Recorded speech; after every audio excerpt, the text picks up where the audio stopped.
The snow came down like silent ash, covering the ruined fields of Outpost Delta 7.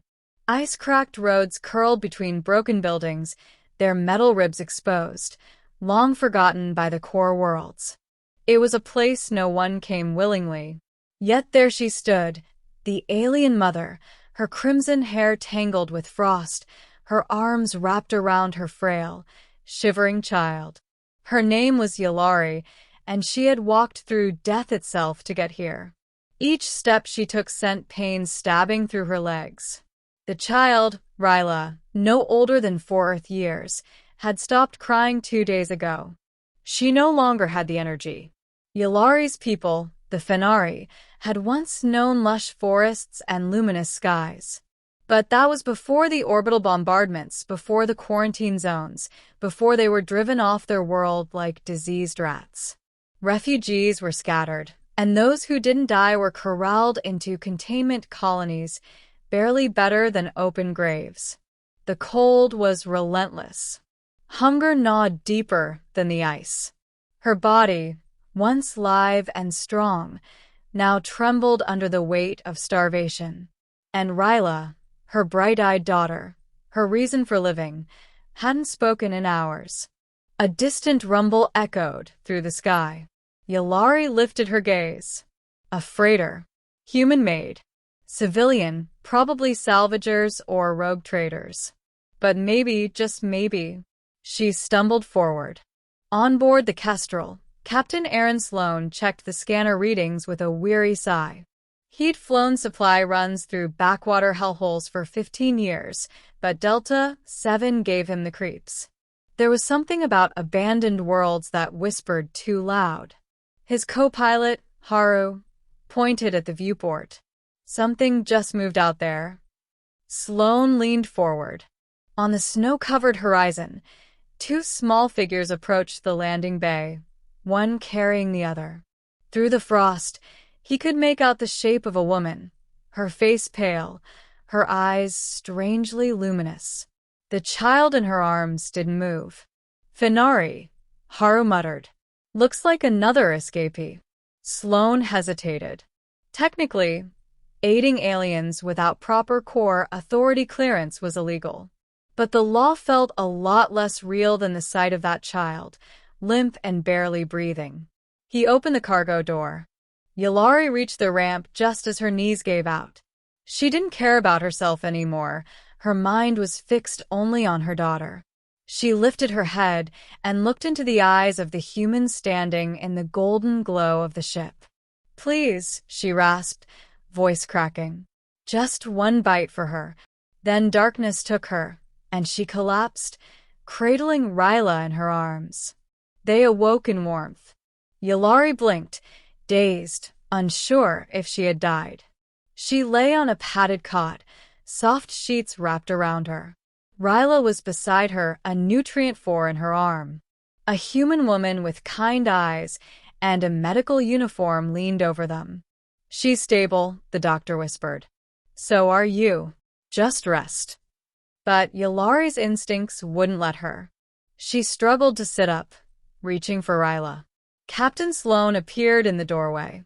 "She's safe," he said softly. "We gave her something to eat.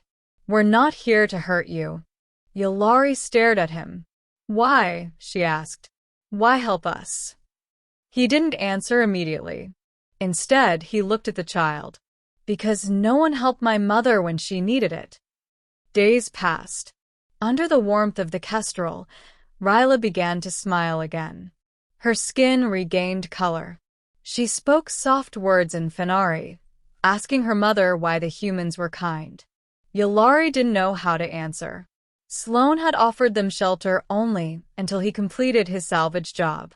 The Kestrel was due to leave in 2 weeks. Yelari helped where she could, cleaning, sorting inventory, even tuning navigation arrays. Her people were naturally attuned to energy flows, and her touch brought efficiency to failing systems. But she knew the clock was ticking. Even in kindness, humans had limits.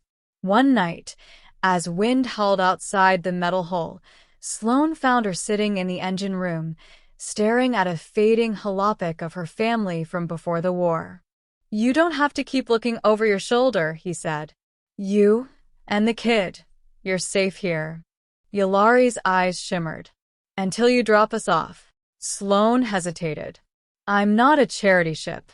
Supplies are tight. We'll be heading to Vega Station. Maybe someone there can—" "We won't survive Vega," she whispered. "There are slavers there. I know their markings. Fenari are rare now, exotic. Ryla will be taken. And I won't be able to stop them."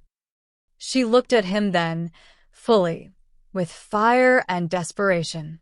"I don't want protection. I want a place. Even if it's just a corner of this rusted ship. I will work. I will earn it." Sloane opened his mouth, then closed it again. She was right. He'd seen what happened at Vega. Fenari didn't last long. "Let me think," he finally said. "That night, the ship was attacked. A band of pirates, scavenging the outer systems, had tracked the Kestrel's landing. They saw its glow through the snowstorm and came like wolves." Sloane shouted orders. Haru manned the weapons. Yelari rushed to seal off the cargo bay, Ryla hidden behind the reinforced crate walls. Blaster fire rattled the hull. A loud boom echoed through the walls as the aft section was breached. "Boarders!" Haru yelled. Sloane grabbed his pulse rifle and moved to intercept. In the chaos, a pirate, masked, armored, inhuman in voice, grabbed Ryla and tried to drag her out. Yelari screamed. She dove, unarmed, across the cargo floor.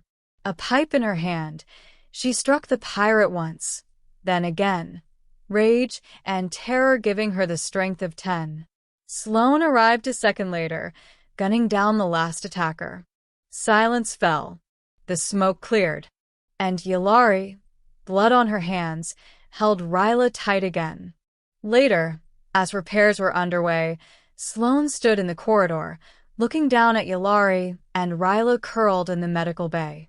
"They fought like hell," Haru said beside him. "That alien mom," she didn't hesitate. Sloane didn't reply. He stepped inside. Yelari sat up, alert. "You were right," he said. "You're not a refugee. You're crew. You saved this ship. You've earned a place on it." She stared at him, breath catching. "Are you sure?" she asked. "You're not just saying that because—" Sloane shook his head. "No pity. Just truth. The Kestrel could use hands like yours. And hearts like hers." He looked at Ryla, who now clutched a toy Haru had made from spare wiring. "Your family now." Years passed. The Kestrel flew deeper into the outer reaches, taking jobs others wouldn't. Yelari became chief engineer. Ryla grew up among circuit boards and hyperspace charts. They called her the Little Flame. Fierce, brilliant, and unafraid. And sometimes, in quiet moments, when the stars drifted outside the ship's windows, Sloane would remember the day she begged for one bite, and he'd smile. Because from that one bite he'd gained a crew, a family, and a reason to keep flying.